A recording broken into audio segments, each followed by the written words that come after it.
જૂનાગઢમાં નાના નાના બે ડેમ છલકાયા છે। આણંદપુર ઓઝત વિયર ઓવરફ્લો થયો છે। જૂનાગઢ શહેરને પાણી પૂરું પાડતા 3 સ્ત્રોત પૈકીનો નાનો સ્ત્રોત છે।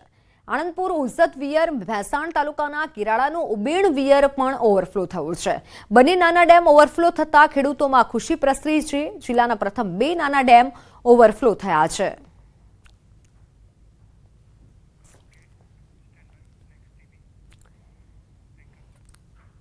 नजर अन्य समाचारों पर तो दिल्ली एयरपोर्ट पर दुर्घटना बनी है। एयरपोर्टनी छत तूटता एकનું મોત નીપજ્યું છે। ભારે વરસાદ અને તેજ પવનના કારણે દુર્ઘટના ઘટી। દિલ્હીના ઇન્દિરા ગાંધી ઇન્ટરનેશનલ એરપોર્ટ પરથી મોટા સમાચાર સામે આવ્યા છે। અહીં ટર્મિનલ 1ની બહાર લોખંડના પિલર્સની ટેકાવાળી છત અચાનક જ તૂટી પડી હતી। અકસ્માતમાં છતને ટેકો આપવા માટે વપરાતું ભારે લોખંડ ટર્મિનલની બહાર પાર્ક કરાયેલા અનેક ખાનગી વાહનો અને ટેક્સીઓ પર પડ્યું હતું। આ અકસ્માતમાં અત્યાર સુધીમાં 3 લોકો ઘાયલ થયા છે। એક વ્યક્તિનું મોત નીપજ્યું છે। ત્રણેય ઘાયલોને સારવાર માટે નજીકની હોસ્પિટલમાં દાખલ કરવામાં આવ્યા છે અને તે જ સમયે CIFS દિલ્હી પોલીસ અને ફાયર વિભાગના જવાનો ઘટના સ્થળે રાહત અને બચાવ કાર્યમાં લાગેલા હતા। भारे वरसाद और तेज पवनना कारणे आ दुर्घटना बनी है। दिल्ही एरपोर्ट पर आ मोटी दुर्घटना सर्जाई है। एरपोर्टनी छत तूटी जता एक व्यक्तिનું મોત નીપજ્યું છે। 2 લોકો ઘાયલ થયા છે। જ્યાં ખાનગી વાહનો પડ્યા હતા ત્યાં આ છત પડી હતી। હાલ તો ફાયરના જવાનો પણ ઘટનાસ્થળ પર પહોંચ્યા છે। CRPFના જવાનો પણ મદદ માટે આવી પહોંચ્યા છે અને મદદ પહોંચાડાઈ રહી છે। अन्य महत्वना समाचार धोधमार वरसादथी दिल्हीना हाल बेहाल थया छे। दिल्हीमां भारे वरसाद बाद ताराजी सर्जाई छे। કેટલાક વિસ્તારો પાણીમાં ગરકાવ થયા છે। જળભરાવની સ્થિતિમાં વાહનો ડૂબ્યા છે। રસ્તાઓ ફેરવાયા છે બેટમાં। વહેલી સવારથી દિલ્હી, નોઈડા, ગાઝિયાબાદ સહિત સમગ્ર NCRમાં ભારે વરસાદ થઈ રહ્યો છે। શુક્રવારે સવારે જ્યારે દિલ્હીના લોકો જાગ્યા તો તેમણે રસ્તા પર पूर जेवी स्थिति देखाई। दिल्ही NCR में भारे वरसादना कारणे रस्ता पर घूंटण सुधी पाणी भराया छे। ट्रेनो डूबी रही छे। हवे केटलीक जग्याए ट्राफिकनी समस्या पण जोवा मळी रही छे। डूबी गया छे वाहनो, जेना दृश्यो दिल्हीथी सामे आव्या छे। जळभरावनी स्थितिमां वाहनो डूब्या छे। दिल्हीमां अत्यारे धोधमार वरसाद थई रह्यो छे। धोधमार वरसादथी दिल्हीना हाल बेहाल थया छे। નીચાણવાળા વિસ્તારોમાં વરસાદી પાણી ભરાયા છે। જ્યાં જુઓ ત્યાં પાણી જ પાણી જોવા મળી રહ્યું છે।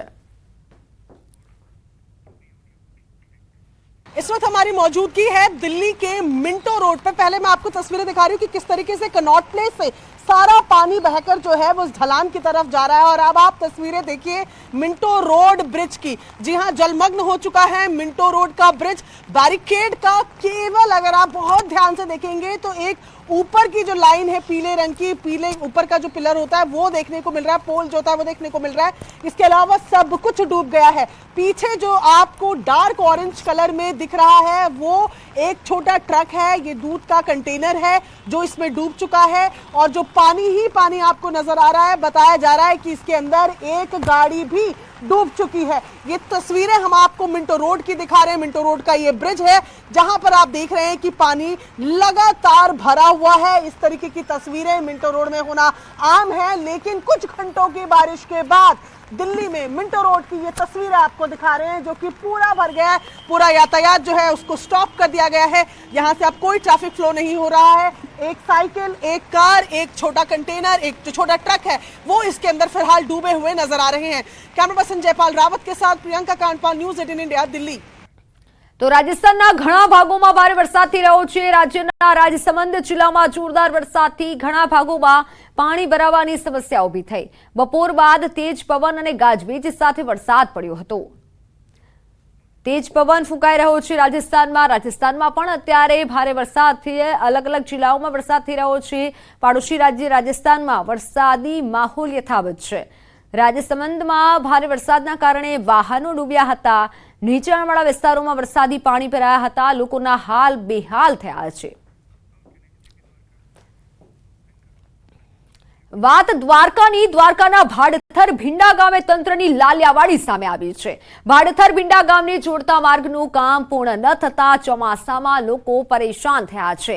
ભાડથર ભીંડા ગામને જોડતા સીસી રોડનું કામ અધૂરું હોવાથી ચોમાસામાં લોકોને અવરજવરમાં ભારે હાલાકીનો સામનો કરવો પડ્યો।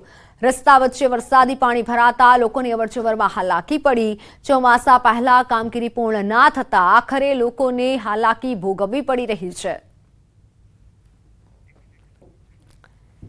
દ્વારકાના કલ્યાણપુરના ગામોમાં પ્રથમ વરસાદમાં જ વીજ તંત્રની પોલ ખુલ્લી પડી છે। પીજીવીસીએલની કામગીરી સામે ગ્રામજનો રોષે ભરાયા છે। કલ્યાણપુર તાલુકાના અનેક ગામોમાં વીજળી ગુલ થતા લોકોને ભારે હાલાકી પડી। સીમ વિસ્તાર અને ગ્રામ્ય વિસ્તારોમાં વીજળી ગુલ થઈ હતી।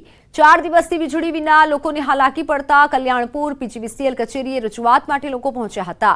તાલુકા ભાજપ પ્રમુખ, સરપંચ અને આગેવાનોએ રજૂઆત કરી। પાનેલી, બાકોડી, ભાટવડિયા સહિતના ગામોમાં હાલાકી પડી રહી છે।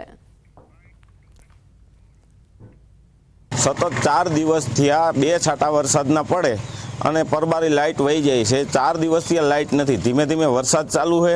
અત્યારે હાલમાં હોવું હોય તો હોવાતું પણ નથી અને માલને પાણી પીવાનું પણ નથી। કલ્યાણપુર તાલુકામાં વિવિધ ગામોની અંદર લાઇટ વારંવાર ખોરવાય, તેમાં બાકોડી, ગાંગડી, લાંબા વિવિધ ગામોની અંદર વારંવાર લાઇટનો ફોલ થાય છે અને ટ્રિપિંગ થાય છે। તો બનાસકાંઠા જિલ્લામાં છેલ્લા 3 દિવસથી અવિરત રીતે વરસાદ થઈ રહ્યો છે અને જો કે વરસાદ થતા પોલીસની કામગીરી પ્રશંસનીય રહી છે। ચાલુ વરસાદમાં પણ પોલીસ પોતાની નિષ્ઠાપૂર્વક ફરજ બજાવી રહી છે। અમીરગઢ ચેકપોસ્ટ પર વાહનોની ચેકિંગની કામગીરી થઈ રહી છે। અહીંથી પસાર થતા તમામ રાજસ્થાનથી આવતા વાહનોને ચેકિંગ છે તે હાથ ધરાયું છે। જો કે રાજસ્થાનથી આવતા તમામ વાહનોમાં ક્યાંક ને ક્યાંક હથિયારો તેમજ માદક પદાર્થો ગુજરાતમાં ન પ્રવેશે તે માટે પોલીસે સતત ચેકિંગ હાથ ધરી રહ્યું છે। અત્યારે અમે છીએ રાજસ્થાન અને ગુજરાતને જોડતી સરહદ અમીરગઢ ચેકપોસ્ટ ઉપર। અત્યારે આપ જોઈ શકો છો કે ચાલુ વરસાદે પણ પોલીસ પોતાની ડ્યુટી નિભાઈ રહી છે અને પોલીસ દ્વારા અત્યારે સઘન ચેકિંગ હાથ ધરવામાં આવ્યું છે।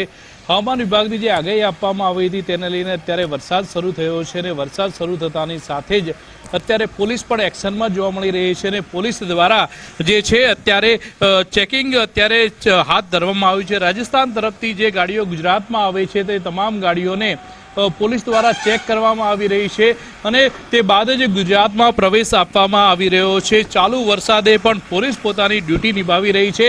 હવામાન વિભાગ દ્વારા જે આગાહી આપવામાં આવી હતી કે ભારે વરસાદ બનાસકાંઠામાં થવાનો છે તેને લઈને અત્યારે પોલીસ દ્વારા ચેકિંગ હાથ ધરવામાં આવ્યું છે। આપ દ્રશ્યમાં જોઈ શકો છો કે પોલીસ દ્વારા અત્યારે જે ગાડીઓ આવી રહી છે રાજસ્થાન તરફથી તેને ચેક કરવામાં આવી રહી છે। ચેક કર્યા બાદ જ તેને ગુજરાતમાં જે છે તે પ્રવેશ આપવામાં આવી રહ્યો છે। આપણે બીજા પણ દ્રશ્ય બતાવીશ કે અન્ય ગાડીઓ પણ અત્યારે આવી રહી છે તે ગાડીઓને પણ પોલીસ ચેક કરી રહી છે। પોલીસ ચેક કર્યા બાદ જ જે છે તે ગુજરાતમાં પ્રવેશ આપવામાં આવી રહ્યો છે। કિશોર તુવર, ન્યૂઝ 18 ગુજરાતી, બનાસકાંઠા।